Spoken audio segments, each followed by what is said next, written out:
This channel does not promote any violent, harmful, or illegal activities. All content provided by this channel is meant for an educational purpose only.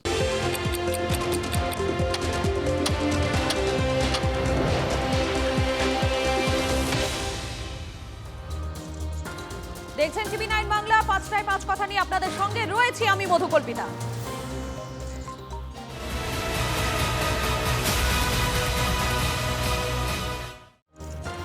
বামেদের সঙ্গে কি আদৌ জোটে যাবে কংগ্রেস? জোট প্রশ্নে কংগ্রেসের নামই মুখে নিলেন না সিপিএম এর রাজ্য সম্পাদক। গতকাল শুভঙ্কর সরকারকে নিশানা করে বলেছিলেন, মনে হয় তৃণমূলের প্রতি ওনার দরদ বেশি। দুর্নীতি বঞ্চনার ইস্যু করেই এবারে ভোটের লড়াইয়ের বার্তা মোহাম্মদ সেলিমের। এবার শুনে নেব গতকাল ঠিক কি মন্তব্য করেছিলেন প্রদেশ কংগ্রেসের সভাপতি শুভঙ্কর সরকার। অধীর চৌধুরী যখন সভাপতি ছিলেন তখন বামপন্থীদের সঙ্গে আসন সমঝোতা হয়েছিল। এখন যিনি সভাপতি হয়েছেন শুভঙ্কর বাবু, তার তৃণমূলের প্রতি একটু বেশি দরদ আছে বলে মনে হয়, বা তিনি নিজে সিদ্ধান্ত নিতে পারেন না। এআইসিসি কি করবে তার জন্য অপেক্ষা করছেন। তো সিপিআইএম বা বামফ্রন্ট দীর্ঘদিন অপেক্ষা করে থাকতে পারে না। এটা কংগ্রেসকে ঠিক করতে হবে, সে বিজেপির সঙ্গে যাবে না তৃণমূলের সঙ্গে যাবে না বামেদের সঙ্গে যাবে। বাংলার মানুষ চাইছে বিজেপি তৃণমূলের বিরুদ্ধে সবাই একসঙ্গে হোক। সেটা শুভঙ্কর বাবু যদি না চান আর অধীর বাবু যদি চান, এটা তাদের দলের সমস্যা আছে। আমি তো কাউকে ছাড়ছি না, কিন্তু আমি তো কাউকে পায়েও ধরতে পারবো না। আমরা পরিষ্কার বলেছি, আগে অবস্থান পরিষ্কার করতে হবে যে আমরা বিজেপি এবং তৃণমূলের বিরুদ্ধে। সেটা এখনো শুভঙ্করবাবু বলতে পারছেন না। উনি ওজন করে দেখছেন তৃণমূলের সঙ্গে গেলে লাভ, না বিজেপির সঙ্গে গেলে লাভ, না তৃণমূলের কংগ্রেসের সঙ্গে গেলে লাভ, বা সিপিএম এর সঙ্গে গেলে লাভ। রাজনীতি এরকমভাবে হয় না, নিজের স্পষ্ট ভূমিকা নিতে হয়। সেলিম নিশানা করলেও জবাব দিলেন না শুভঙ্কর। বামেদের সঙ্গে জোটের বিষয়েও কিছু বললেন না প্রদেশ কংগ্রেস সভাপতি। দলে গণতান্ত্রিক আলোচনায় জোট নিয়ে সিদ্ধান্ত নেওয়া হবে, এখনই এই বিষয়ে কিছু বলার সময় হয়নি, মন্তব্য প্রদেশ কংগ্রেসের সভাপতি শুভঙ্কর সরকারের। এ ব্যাপারে আমি এখন কিছুই বলবো না, তার কারণ আমাদের দলের আভ্যন্তরীণ যে কাঠামো, সেই কাঠামোতে গণতন্ত্র বিরাজ করে। আমরা বাইরে গণতন্ত্রের জন্য চেল্লাই বলি, আমাদের দলীয় গণতন্ত্রে সেই স্বচ্ছতা আছে। সেই গণতান্ত্রিক ব্যবস্থার মধ্যে আমাদের যে ওপিনিয়ন উঠে আসবে, যে মত উঠে আসবে, সেগুলোই আগামী দিনে ইমপ্লিমেন্ট হবে। সেলিম হুমায়ুন বৈঠক নিয়ে সিপিএম এ আড়াআড়ি বিভাজন। দলীয় সিদ্ধান্তেই হুমায়ুনের সঙ্গে বৈঠক করছেন সেলিম, ইঙ্গিতপূর্ণ মন্তব্য সিপিএম এর কেন্দ্রীয় কমিটির সদস্য রবীন দেবের। অন্যদিকে প্রাক্তন মন্ত্রী কান্তি গঙ্গোপাধ্যায়ের দাবি, সিপিএম সাম্প্রদায়িক শক্তির সঙ্গে জোট করবে না। দল সম্পর্কে যাদের ধারণা অস্বচ্ছ তারা এই ধরনের মন্তব্য করে, মন্তব্য রবীন দেবের। দেখো, আমি এখনো পার্টি সদস্য, সেই পার্টির যে সিদ্ধান্ত আমাকে মেনে চলতে হবে। বিভিন্ন লোকের সঙ্গে কথাবার্তা বলছি, সাধারণ মানুষের সঙ্গে। একটা বড় অংশই বলছি জোট না হয়ে বামপন্থীরা নিজেরাই লড়ুক। সিট পাওয়া বড় কথা না, পার্সেন্টেজে কত বৃদ্ধি হলো সেটা বড় কথা। সার্বিক জোট হওয়া বড় কঠিন। তবে পার্টি যা সিদ্ধান্ত নেবে সেই সিদ্ধান্ত সবাইকে মেনে চলতে হবে।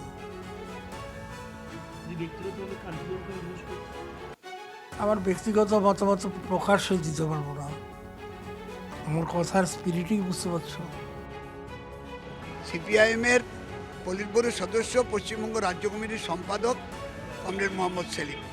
যখন মোহাম্মদ সেলিম কোনো বক্তব্য রাখে তখন সামগ্রিকভাবে পার্টির দুটো কনফারেন্সের মাঝখানে বা দুটো কমিটি বৈঠকের মাঝখানে সেটাই হচ্ছে সর্বোচ্চ বক্তব্য। এখানে অন্যরা কে ব্যক্তিকে কি বললো না বললো সেটা কোনো অপ্রাসঙ্গিক। কোনো যদি রাজনৈতিক দল, কমিউনিস্ট পার্টি সম্পর্কে যাদের জ্ঞান আছে, পরিচালনার সম্পর্কে যাদের সাধারণ বোঝাপড়া আছে, তারা এই প্রশ্ন করেন না। যারা পার্টি সম্পর্কে বোঝাপড়া তাদের অপরিষ্কার, অস্বচ্ছ, এবং যারা এই ব্যাপারে বলা যায় যে জেনেও না জানার ভান করে, তারাই এসব প্রশ্ন করে। আর এই বিষয়ে বিজেপি এবং তৃণমূল কি বলছে শোনাবো আপনাদের। সেলিম এবং হুমায়ুন এই নামগুলি স্বাভাবিক মিত্র, এদের মধ্যে একাধিকবার বৈঠক হবে, এটাই স্বাভাবিক। 26-এর নির্বাচন সরাসরি তৃণমূল কংগ্রেসের সঙ্গে বিজেপির নির্বাচন, এবং এই নির্বাচনে তৃণমূল কংগ্রেস বিজেপির হাতে পর্যুদস্ত হবে, পরাজিত হবে। বাকি যা এক্সট্রা প্লেয়ারদের দেখছেন তারা সবাই তৃণমূলের বি টিম, তৃণমূলের চিত্রনাট্য, লিখে দেওয়া চিত্রনাট্য অনুযায়ী তারা অভিনয় করবেন। আমরা 2024-এর লোকসভা ভোটেও এই সেলিম সাহেবের নেতৃত্বাধীন সিপিএম এর ভূমিকা দেখেছি, এখনো দেখছি। হুমায়ুনের প্রতি যদি এত অসুয়া, হুমায়ুনের প্রতি যদি এত ঘৃণা ভাব থাকে তৃণমূল কংগ্রেসের, তাহলে এখন স্টেট পুলিশ এতটুকু নিরাপত্তা দিয়ে তাকে রেখেছে কেন? বাবরি মসজিদটা করতে দিচ্ছে কেন? বামপন্থী মানেই সিপিএম, এটা সিপিএম এর তৈরি করা ন্যারেটিভ। সিপিএম ছাড়াও সারা পৃথিবীতে প্রচুর মানুষ বামপন্থী আছেন এবং সিপিএম আদতে কতটা বামপন্থী সেটা নিয়েই প্রশ্ন উঠতে শুরু করেছে এই ঘটনাগুলো নিয়ে। তাদেরই বিভিন্ন নেতারা বলতেন যে হুমায়ুনের সঙ্গে মিটিং করতেই পারি, তৃণমূলকে হারাতে যা ইচ্ছে তাই করবো, সমস্ত কিছু থেকে আমরা নিয়ে রাখি। তাহলে তাদের নীতি আদর্শের কথাগুলো তারা সরিয়ে রেখে বলতে পারেন যে আমরা শুধু ভোটে জেতার জন্য যা ইচ্ছে তাই করতে পারি, তাহলে আর এত কথা বলতে লাভ নেই। যে লোকটা একদিকে বাবরি মসজিদের কথা বলে সাম্প্রদায়িক উস্কানিমূলক কথা বলছেন, অন্যদিকে তিনি বলছেন যে বিজেপির মুখ্যমন্ত্রী হলে আমার অসুবিধা নেই, তার সঙ্গে যখন সিপিআইএম এর মতো একটা দলের রাষ্ট্র সম্পাদক দেখা করতে যান, সেটা নিশ্চিতভাবে পশ্চিমবঙ্গে রাজনীতিতে অত্যন্ত গুরুত্বপূর্ণ এবং দুঃখজনক ঘটনা বলে আমি মনে করি। কংগ্রেসের সঙ্গে জোট সূত্র অধরা, তার মাঝে গান্ধী স্মরণে বামেরা। বেলেঘাটায় গান্ধী ভবনে মহাত্মাকে শ্রদ্ধা সূর্যকান্ত মিশ্রদের। গান্ধীজির প্রয়াণ দিবসে সংহতি দিবস পালনে বামেদের। 26শে বঙ্গযুদ্ধে বাম কংগ্রেস কাছাকাছি আসবে কি? সমঝোতার আগে গান্ধী স্মরণে কৌশলী বার্তা বামেদের। বামেদের গান্ধীগিরিতে জোটের জট আদৌ খুলবে? এইখানে গান্ধীজি আরো প্রাসঙ্গিক, বিশেষ করে বেলেঘাটায় গান্ধীজি যে সময় এসেছিলেন সেখানে যে দাঙ্গা থামাবার জন্য করছে না, এখন যারা দাঙ্গা বাঁধাবার চেষ্টা করছে, আর তাদের বিরুদ্ধে যে গান্ধীজি যে কথাগুলি বলেছিলেন সেই কথাগুলিকে যদি আমি ব্যবহার করি, তাতে যদি দেশের শান্তি, ঐক্য, সম্প্রীতি, সার্বভৌমত্ব সেটা সুদৃঢ় হয়, তাতে কার আপত্তি থাকতে পারে? আমরা নাথুরাম গডসেকে খুনি বলি, আর যারা সরকার পরিচালনা করছে তারা তাকে গৌরবান্বিত করছে। এই দুয়ের মধ্যে পার্থক্যটা বোঝাবার জন্য গান্ধীজির হত্যা দিবসে, শহীদ দিবসে বামপন্থীরা আগেও ছিল, আজও থাকে। গান্ধীর ভাবনা তো বামপন্থী ভাবনা।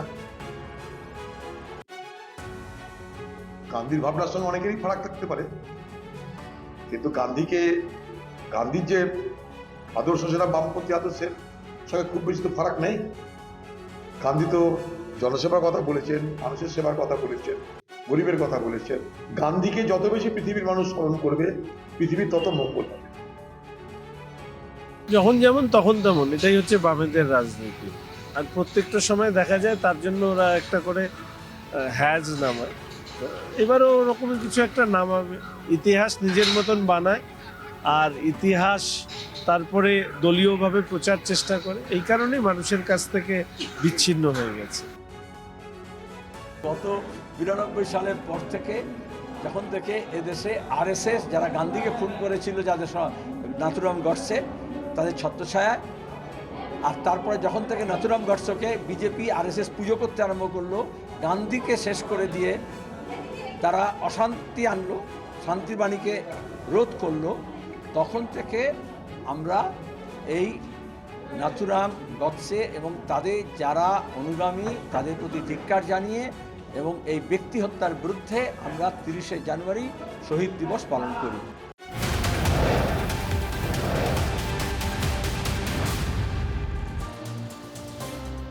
বাগনানের সভা থেকে বাংলায় আসল পরিবর্তনের ডাক শুভেন্দু। 34 বছরের বাম শাসন এবং 15 বছরের তৃণমূল শাসনে শুধুই পিছিয়েছে বাংলা। বাংলাকে এগিয়ে নিয়ে যেতে এবারে আসল পরিবর্তন দরকার। বাগনানের সভা থেকে বাম তৃণমূলকে একযোগে আক্রমণ শুভেন্দু অধিকারী। করবেন না, বিজেপি সরকারে যেদিন আসবে তার পরের দিনই আয়ুষ্মান ভারত চালু হবে। 5 লক্ষ টাকা পর্যন্ত ফ্রি চিকিৎসা মুখ্যমন্ত্রী চালু করতে দেয়নি। চিন্তা করবেন না, বিশ্বকর্মা যোজনা চালু হয়ে যাবে, 8 লাখ ফর্ম পড়ে আছে।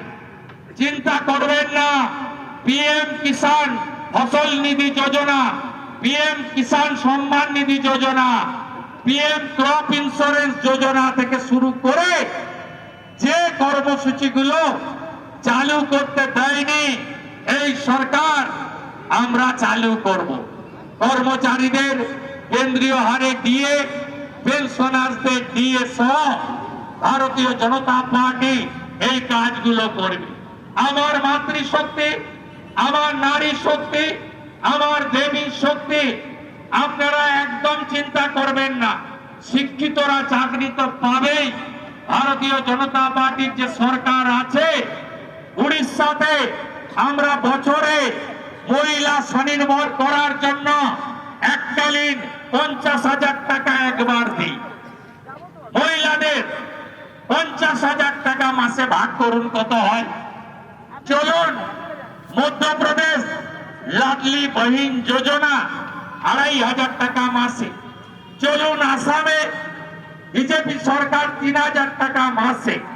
চলুন দিল্লি রেখা গুপ্তা 2,500 টাকা মাসে, 500 টাকার গ্যাস, আর সরকারি বাসে মহিলাদের ফ্রি। চলুন আপনারা হরিয়ানা 2,100 টাকা মাসে মহিলাদের। চলুন মহারাষ্ট্র দেবেন্দ্রজির সরকার 2,000 টাকা মাসে।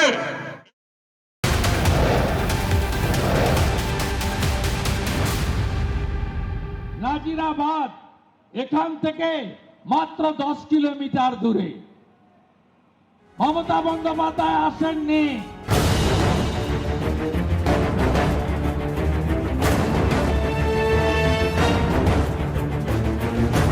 ভিডিও পটুবালি, আপনি তো একবার সেই পরিবারগুলোর সঙ্গে ভিডিওতে কথা বলতে পারতেন, ভরসা দিতে পারতেন, করেছেন? আমি ববিকে পাঠিয়েছিলাম, অরূপকে পাঠিয়েছিলাম, তাদের পরিবারকে 10 লক্ষ টাকা করে বাউ মোমো দিচ্ছে, ওয়াও মোমো, এবং ডেকোরেটররাও 5 লাখ টাকা করে দিচ্ছে।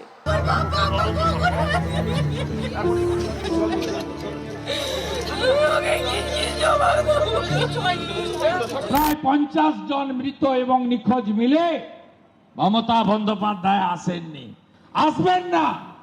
তার কারণ এরা সবাই হিন্দু। আনন্দপুরের নাজিরাবাদে পুড়ে খাক গোডাউন, আরো 4টি দেহাংশ উদ্ধার। এখনো পর্যন্ত উদ্ধার 25টি দেহাংশ, কিন্তু ভয়াবহ অগ্নিকাণ্ডে ঠিক কতজনের মৃত্যু এবং প্রতিবাদের আগুন জ্বলছে রাজপথে। গড়িয়ার শীতলা মন্দির থেকে বাইপাস হয়ে নরেন্দ্রপুর থানা পর্যন্ত হাঁটলেন বিরোধী দলনেতা শুভেন্দু অধিকারী। তুললেন 5 দফা দাবি, এবং শুধু মোমো সংস্থার 2 কর্মী নয়, মালিককেও গ্রেফতার করতে হবে দাবি করছেন শুভেন্দু অধিকারী। জলা জমি কারা ভরাট করলো তালিকা তৈরি করতে হবে। মৃতদের পরিবার পিছু 50 লক্ষ টাকা এবং একজনকে সরকারি চাকরি দিতে হবে। নরেন্দ্রপুর থানার আইসিকে সাসপেন্ড করতে হবে। দমকল মন্ত্রীর পদত্যাগের দাবি বিরোধী দলনেতা। ফায়ার ব্রিগেড মিনিস্টারের পদত্যাগ, আইসি সাসপেন্ড, খেয়াদহ গ্রাম পঞ্চায়েতের বিরুদ্ধে ব্যবস্থা, মোমোর মালিককে গ্রেপ্তার, 50 লক্ষ টাকা ক্ষতিপূরণ, পার্মানেন্ট সরকারি চাকরি। আনন্দপুর অগ্নিকাণ্ডের আগে গ্রেফতার করা হয়েছে ডেকোরেটর সংস্থার মালিক গঙ্গাধর দাসকে। অগ্নিকাণ্ডের 4 দিনের মাথায় গ্রেফতার ওয়াও মোমোর 2 কর্মী। মোমো সংস্থার গোডাউনের ম্যানেজার এবং ডেপুটি ম্যানেজারকে গ্রেফতার করেছে পুলিশ। বিরোধী দলনেতার প্রশ্ন, মোমো কোম্পানির মালিককে ছাড় কেন? কোম্পানির আধিকারিককে নয়, গ্রেফতার করতে হবে মালিককে, দাবি করেছেন শুভেন্দু অধিকারী। আনন্দপুরের এই দিকেই আমাদের নজর থাকবে। এর মালিকের সঙ্গে মুখ্যমন্ত্রী বিদেশে সরকারি টিমে, দেখুন প্রমাণ। তিনি যদি ওখানে জড়িয়ে থাকেন আর তার বিরুদ্ধে কঠোর ব্যবস্থা নিতে হলে হাত কাঁপবে না, সেটা কাঁপছে। তার জন্য সবকিছুতেই দ্বিধা। যদি অন্যায় করে থাকেন মোমো মালিক গ্রেপ্তার হবেন। স্পেন সফরে যদি কোনো শিল্পপতি যান, নরেন্দ্র মোদীর সাথে, নরেন্দ্র মোদী নিজে সার্টিফাই করেছিলেন মেরে সাথ ওহা মেহুল ভাই बैठे हुए हैं। মেহুল চুক্তি ভারতের 17,000 কোটি টাকা পিএনবির মেরে পালিয়ে গেছে। এর লাইসেন্স ছিল? উত্তর না। ফায়ার নির্বাপক ব্যবস্থা ছিল? উত্তর না। কি করছিলেন আনন্দপুরের ওসি? এর করার বাকি আছে। যার মাথায় পিসির হাত, তিনিই খাবেন জেলের ভাত। শুভেন্দু অধিকারী বরঞ্চ সবার আগে দাবি তোলা উচিত, যে গোডাউন থেকে আগুনটা প্রথমে লেগেছিল সেই গোডাউন মালিকের বিরুদ্ধে চুপ কেন? দারোয়ানকে গ্রেফতার করছেন, কর্মচারীকে গ্রেফতার করছেন, আইওয়াস দেওয়ার মতো ডেকোরেটরের মালিককে ধরেছেন, ধন্যবাদ, কিন্তু মোমোর মালিককে ছেড়ে রেখেছেন কেন? গোডাউনের মালিকের বাড়ি পূর্ব মেদিনীপুর জেলা খেজুরিতে। কার পার্টি অফিসে মাসোয়ারা পৌঁছতো শুভেন্দুদা? প্রশ্নগুলোর উত্তর দেবেন না কেন? আনন্দপুরের নাজিরাবাদে আগুন লাগে রবিবার ভোর রাতে। সেই আছেই রাজনীতির উত্তাপ বেড়েছে। আজ বিরোধী দলনেতার প্রশ্ন, 5 দিন পরেও মুখ্যমন্ত্রী কোথায়? মমতা বন্দ্যোপাধ্যায় তার বাড়ি যেখানে আগুন লেগেছে নাজিরাবাদ, এখান থেকে মাত্র 10 কিলোমিটার দূরে। মমতা বন্দ্যোপাধ্যায় আসেননি। তৃণমূলের নেত্রীর একবার কিছু ছিল না সেই জায়গাটা যাওয়া, সেই পরিবারগুলোর সঙ্গে দেখা করা? আপনি তো ভিডিওতে পটু, তো ভিডিও পটু বালি, আপনি তো একবার সেই পরিবারগুলোর সঙ্গে ভিডিওতে কথা বলতে পারতেন। বন্দ্যোপাধ্যায় চা চক্রে গেছেন, সিঙ্গুরে গেছেন, এপাং ওপাং ঝপাং করেছেন, আমরা সবাই কোলা ব্যাং বলেছেন, আমরা সবাই ড্যাং ড্যাং বলেছেন। আমাদের কিছু বন্ধু প্রাইভেট কোম্পানিতে কাজ করতে গিয়ে মারা গিয়েছেন। আমি ববিকে পাঠিয়েছিলাম, অরূপকে পাঠিয়েছিলাম, তাদের পরিবারকে 10 লক্ষ টাকা করে বাউ মোমোও দিচ্ছে, ওয়াও মোমো, এবং ডেকোরেটররাও 5 লাখ টাকা করে দিচ্ছে। 10 লাখ 50 লাখ টাকা ক্ষতিপূরণ দিতে হবে, ক্ষতিপূরণ দিতে হবে। এবং পুলিশকে আমি বলেছি তাদের পরিবারকে একজন করে সিভিকে চাকরি দেওয়ার জন্য। আমরা কিন্তু আপনাদের মতো অমানবিক নই, এটা মাথায় রাখবেন। ক্ষতিপূরণ দিতে হবে, আর পার্মানেন্ট চাকরি ওই হাফ দাড়ি কাটার মতো কন্ট্রাকচুয়াল চাকরি চলবে না। পার্মানেন্ট চাকরি দিতে হবে। সব তরুণ যুবক 25, 26, 22, 23, 19, 20 দেখলে চোখ থেকে জল আসবে। ভয়াবহ অগ্নিকাণ্ডে ঠিক কতজনের মৃত্যু এখনো সংখ্যাটা সঠিকভাবে জানাতে পারছে না প্রশাসন। 27 জনের নামে থানায় নিখোঁজ ডায়েরি করা হয়েছে। আনন্দপুরের 2টি গোডাউনের চারিদিকে হাহাকার, পোড়া গন্ধ। ঘটনার দায় ঠিক কার? যে কোনো ঘটনা ঘটতে পারে। এই তো কিছুদিন আগে গোয়াতে একটা ঘটনা ঘটেছে, 25 জন মারা গেছে। গুজরাটে এর আগে ঘটনা, স্কুল বাড়িতে 25টা স্কুলে বাচ্চা মারা গেছে। দিল্লিতে মারা গেছে। তো হচ্ছে অ্যাক্সিডেন্ট হতে পারে, কিন্তু সতর্কতা যারা ব্যবসা করে তাদেরও দায়ী দায়িত্ব আছে। তাহলে ফায়ার ব্রিগেড লাইসেন্স ছাড়া এখানে মোমোর অত বড় কারখানা এলাও করেছেন কেন? অগ্নি নির্বাপক ব্যবস্থা ছাড়াই মোমোকে ট্রেড লাইসেন্স দিয়েছেন কেন? গভর্নমেন্ট নিশ্চয়ই চেষ্টা করে সবকিছু, সরকার সেটা দেখে, কিন্তু যারা ব্যবসা করছে তাদেরও দায়িত্ব অনেক আছে। মোমোটা কি হাতে বানানো হয় না গাছে বীজ তুলে গাছ থেকে হয়? মোমো বানাতে গেলে তো উনান জ্বালাতে হয়, উনান জ্বালাতে গেলে তো জ্বালন লাগে। আগে কাঠ ছিল, কয়লা ছিল, এখন গ্যাস। আগুন তো আপনারা লাগিয়েছেন। প্রতি মাসেই আমাদের অডিট হয়, কিন্তু যত বেশি আছে আমাদের আগুন নেভাতে হচ্ছে, অডিট করতে হচ্ছে, ডিপার্টমেন্টকে তো করতে হচ্ছে, আর ডিপার্টমেন্ট কোনো সময় বসে থাকে। আপনার যদি লজ্জা থাকে, পদত্যাগ করে গলায় গামছা দিয়ে ওই পরিবারগুলোর কাছে ক্ষমা চান। কিন্তু যেভাবে পদত্যাগ দাবি করা হচ্ছে, কারণ না, সে তো অনেক নতুন সেতু তৈরির দাবিতে মেদিনীপুরের মোহনপুরে বিক্ষোভ ট্রাক মালিক সংগঠনের। ব্রিজের স্বাস্থ্যের কথা ভেবে 4 বছর আগে সেতু দিয়ে 25 টনের বেশি ভারী যান চলাচল বন্ধের সিদ্ধান্ত নেয় প্রশাসন। সম্প্রতি আবারও মোহনপুর ব্রিজের স্বাস্থ্য পরীক্ষা করে জেলা প্রশাসন। তারপর সেতু দিয়ে 35 টন পর্যন্ত ভারী যান চলাচলের অনুমতি দেওয়া হয়। তবে মেদিনীপুর থেকে খড়গপুরের দিকে একমুখী গাড়ি চলাচলের অনুমতি দেওয়া হয়। অবিলম্বে সেতুতে দ্বিমুখী যান চলাচল এবং পুকুরদহে নতুন সেতু তৈরির দাবিতে প্রতিবাদ মিছিল ট্রাক মালিক সংগঠনের। দেবব্রত রয়েছেন আমাদের প্রতিনিধি। দেবব্রত, ট্রাক মালিক সংগঠনের মূলত আর কি দাবি রয়েছে? দেখো, মূলত দাবি তারা দীর্ঘদিন ধরে এই ব্রিজের উপর দিয়ে যাতায়াত করতে পারছে না তাদের ভারী যান নিয়ে, তার ফলে তাদের আর্থিকভাবে তাদের ক্ষতি হচ্ছে।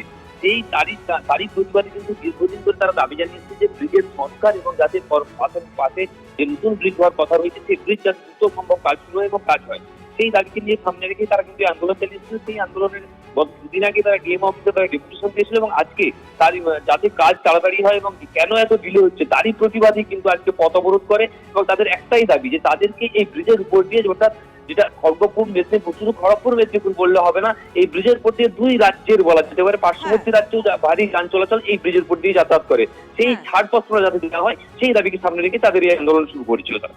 ধন্যবাদ তোমাকে।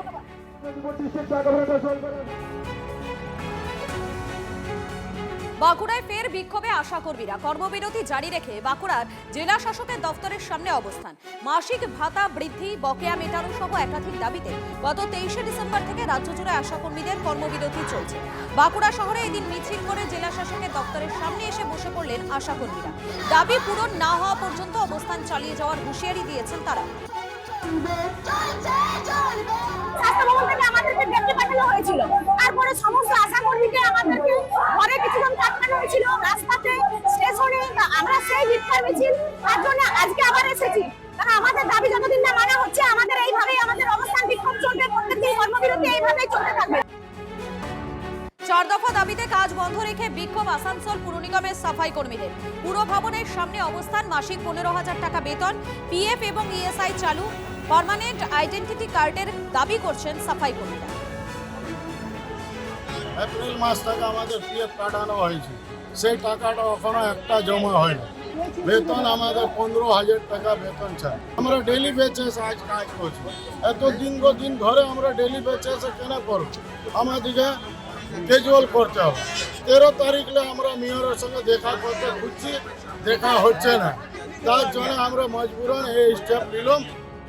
82 সাল থেকে কাজ করছি, 8 টাকা দিয়ে কাজ করছি, এখনো পর্যন্ত আমরা বুড়া হয়ে গেছি, আমরা কিছু পাই নাই। কি করছে কর্পোরেশন, কি করছে? মিউনিসিপালিটি ছিল আগে, এখন কর্পোরেশন হয়ে গেছে, এখন এলাও হয়ে গেছে, আমাদের এলাওটা কেন দিচ্ছে না?